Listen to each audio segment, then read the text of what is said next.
जब धर्म संकट में पड़ा और अधर्म की बुरी दृष्टि माता सीता पर पड़ी, तब प्रभु श्री राम ने शुरू किया एक ऐसा सफर जो केवल एक पति की खोज नहीं, बल्कि धर्म, प्रेम और पराक्रम की पराकाष्ठा बना। जिस सफर ने प्रभु श्री राम को मर्यादा पुरुषोत्तम श्री राम बनाया। यह कहानी है उस मार्ग की जहां प्रभु श्री राम अपने भाई लक्ष्मण और भक्त शिरोमणि हनुमान के संग घने जंगलों, ऊंचे पर्वतों और उग्र समुद्र को पार किया था, और वो भी केवल एक उद्देश्य के लिए, माता सीता को पाताल जैसी लंका से रावण के चंगुलों से छुड़ा कर लाना। आज हम चलेंगे उसी रास्ते पर जिस पर चलकर भगवान श्री राम ने एक ऐसा इतिहास रचा जिसे आज भी इस पवित्र भारत भूमि पर हर बच्चा बच्चा जानता है और उसकी सीख को अपने जीवन में उतारने की कोशिश करता है। और जानेंगे क्या उन स्थानों को आज भी उन्हीं नामों से जाना जाता है या आधुनिकता ने उन्हें भी बदल दिया है। वीडियो में आगे बढ़ने से पहले आर्यवर्त क्रॉनिकल को सब्सक्राइब करें और बेल नोटिफिकेशन ऑन करें ताकि आपके पास सभी वीडियो के नोटिफिकेशन सबसे पहले पहुंच सके। तो चलिए सफर शुरू करते हैं पंचवटी से लंका तक का।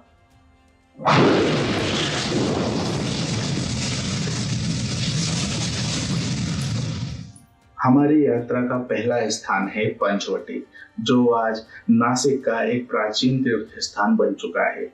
यह वही स्थान है जहां प्रभु श्री राम और उनके भ्राता लक्ष्मण ने पवित्र गोदावरी नदी के किनारे एक कुटिया बनाई थी। एक दिन जब राम, सीता और लक्ष्मण अपनी दिनचर्या में व्यस्त थे, तब राक्षसों की राजकुमारी सुपर्णखा रूप बदल कर आई और राम जी से शादी की बात की। उनके द्वारा मना करने पर उसने माता सीता पर हमला कर दिया। माता सीता को बचाने के लिए लक्ष्मण ने सुपर्णखा की नाक काट दी। इतना होने के बाद सुपर्णखा रावण के पास गई और माता सीता के सौंदर्य और तेज के बारे में उसे बताया। तो रावण अपनी बहन की बातें सुनकर माता सीता का हरण करने निकल पड़ा। हमारे सफर का अगला स्थान है पंपा सरोवर, जो कर्नाटक राज्य के कोप्पल जिले में स्थित एक झील है। जब प्रभु श्री राम जटायु का अंतिम संस्कार करके पंचवटी से निकले, तो उनका पहला पड़ाव था पंपा सरोवर। इस सरोवर के करीब माता शबरी कई सदियों से प्रभु श्री राम की प्रतीक्षा में फूलों से रास्ते को सजाती आ रही थी। यह भक्ति की परिकाष्ठा से पूर्ण वही स्थान है जहां श्री राम ने शबरी के जूठे बेर खाए थे। इस भावपूर्ण मिलन के बाद माता शबरी ने प्रभु राम को वानर राज सुग्रीव से मिलने की सलाह दी।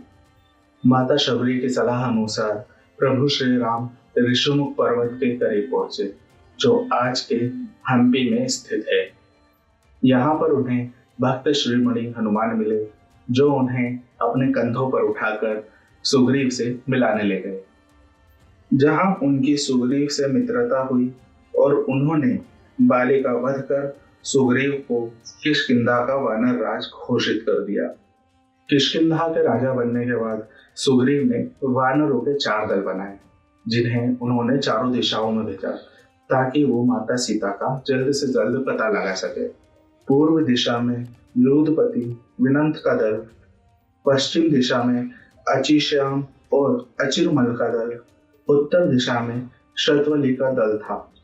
अंत में जटायु के द्वारा बताई गई दिशा दक्षिण में हनुमान, अंगद, जामवंत के साथ नल नील अपने दल के साथ गए थे।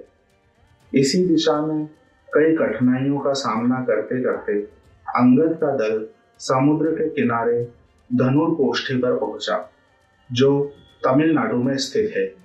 यहाँ उन्हें जटायु के बड़े भाई संपाति मिले, जिन्हें उन्हें बताया कि रावण माता सीता को पुष्पक विमान में लंका ले गया है। धनुषकोडी में संपाति से मिलन के बाद अंगद के दल का अगला पड़ाव था लंका, लेकिन उनके आगे एक बहुत बड़ी बाधा थी, और वो बाधा थी एक विशाल समुद्र। यह वही जगह और महत्वपूर्ण स्थान था जब जामवंत ने भक्त शिरोमणि हनुमान को उनके बचपन के श्राप के कारण भूली हुई शक्तियों का आभास कराया। और हनुमान को सब याद आते ही उन्होंने अपना विशाल रूप धारण किया और एक ऊंची छलांग लगाई और उड़ चले लंका की ओर। जब हनुमान जी लंका पहुंचे तो उन्होंने माता सीता को ढूंढना शुरू करा। ढूंढते ढूंढते वो पहुंचे अशोक वाटिका, जिसे आज के समय सीता एलिया भी कहा जाता है, जो नोवारा एलिया के पास स्थित है। यहाँ माता सीता प्रभु श्री राम की प्रतीक्षा कर रही थी। हनुमान जी ने राम जी द्वारा दी गई अंगूठी को उन्हें दिया, जिससे वह बहुत भावुक हो गए और उन्होंने हनुमान जी को एक निशानी के रूप में चूड़ामणि दी।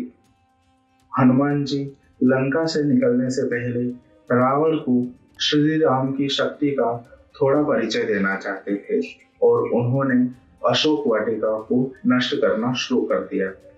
रावण के सामने प्रस्तुत करने के बाद उनकी पूंछ में जब आग लगाई गई तो उन्होंने पूरी लंका में उसी से आग लगा दी और वहां से सीधे अपने दल के साथ श्री राम प्रभु के पास पहुंचे और माता सीता की निशानी उन्हें दी।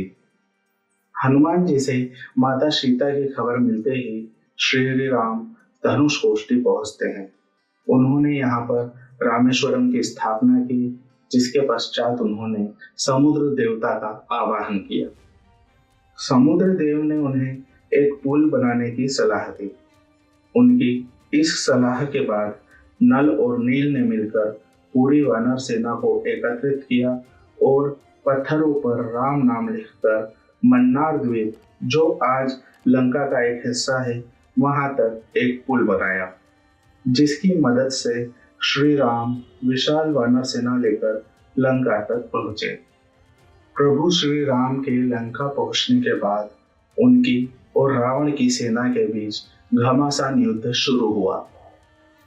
इस युद्ध में रावण के सातों बेटे मेघनाथ, अक्षय कुमार, अतिकाय, त्रिशिरा, नरांतक, देवांतक और प्रहस्त के साथ साथ उनका भाई कुंभकर्ण और कुंभकर्ण के दोनों बेटे कुंभ और निकुंभ की मृत्यु हो गई। इन सभी की मृत्यु के बाद प्रभु श्री राम और रावण के युद्ध एक घमासान युद्ध हुआ, जिसमें श्री राम ने रावण का वध कर अधर्म पर धर्म का परचम लहराया और माता सीता को मुक्त कराकर अयोध्या की ओर प्रस्थान किया। भगवान श्री राम की पंचवटी से लेकर लंका तक की ये यात्रा केवल माता सीता की खोज नहीं थी। यह धर्म की रक्षा, प्रेम की सीमा, भक्ति की शक्ति और मित्रता की पराकाष्ठा थी। आज भी यह मार्ग नासिक से लेकर रामेश्वरम और लंका तक श्रद्धा, इतिहास और आस्था की रेखा खींचे हुए है। चलो इस मार्ग को याद करें, न केवल कदमों से बल्कि हृदय से।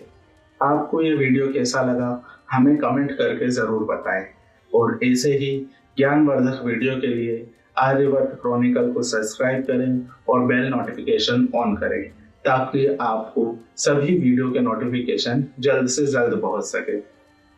जय श्री महाकाल।